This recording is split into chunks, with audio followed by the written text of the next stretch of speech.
फेरि पनि म आएँ प्रिय साथीहरू। अब तपाईँलाई साँच्चीको बोर पनि लागिसकेको होला, यति बेर बस्दा अवस्था सबैलाई निधाएको जस्तो पनि भेटाइरहेको छु मैले होइन। अब मेरो चाहिँ जलवायु र युवालाई जोडेर मैले एउटा कविता जस्तो छ भनौँ। अब समग्रमा तपाईँहरू जलवायु नै क्लाइमेट सेक्टरमा काम गरिराख्नु भएको छ, पढिराख्नु भएको यो छ, पक्कै पनि यो कुराहरू मैले यसरी सरसर्ती लेखेको छु। तपाईँहरूले के महसुस गर्नुहुनेछ भन्ने मैले अब इच्छा लिँदै मैले आफ्नो कविता सुरु गर्छु यसरी।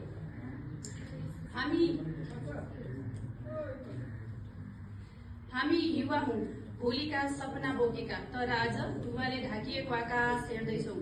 के धुवाले ढाकिएको आकाश हेर्दैछौँ? नदीहरू थाकेका छन्, जंगलहरू चुपचाप रोइरहेका छन्। हिमालको सेतो मुटु बिस्तारै पग्लिँदैछ।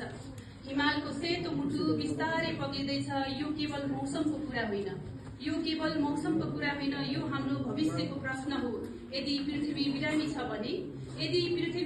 छ भने हामी कसरी स्वस्थ रहन सक्छौं? भन्नुस् त, रहन सक्छौं? हामी युवा हौं, हामी प्रश्न सोध्दछौं, हामी आवाज उठाउनेछौं, हामी परिवर्तन ल्याउनेछौं।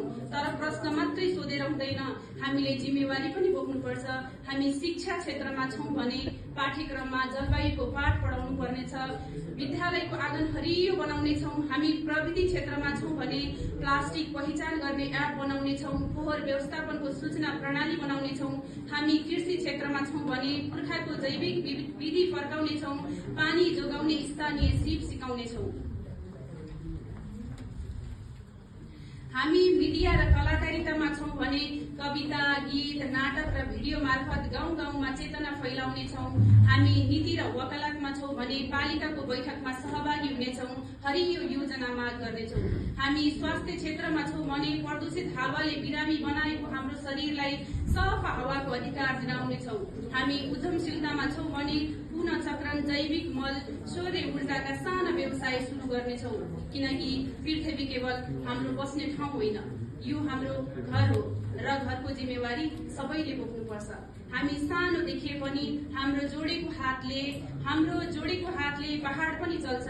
आज हामी उठ्यौं भने भोलि हरियो हुनेछ। आज हामी बोल्यौं भने भोलि नदीहरू फेरि सुसाउनेछन्।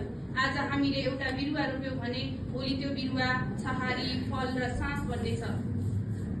आज हामीले एउटा प्लास्टिकको थैलो कम प्रयोग गर्यौं भने त्यो थैलो आउँदो पुस्ताको पेटमा विष बन्ने छैन। आज हामीले आफ्नो विद्यालय, टोल, गाउँमा एउटा बानी बसाल्यौं भने त्यो बानी हजारौं बानी बदल्ने पहिलो घण्टी बन्नेछ। आओ हातमा जिम्मेवारी लिएर, मुटुमा आशा बोकेर पृथ्वी बचाउने प्रतिज्ञा गरौं, किनकि भविष्य कसैले दिने होइन।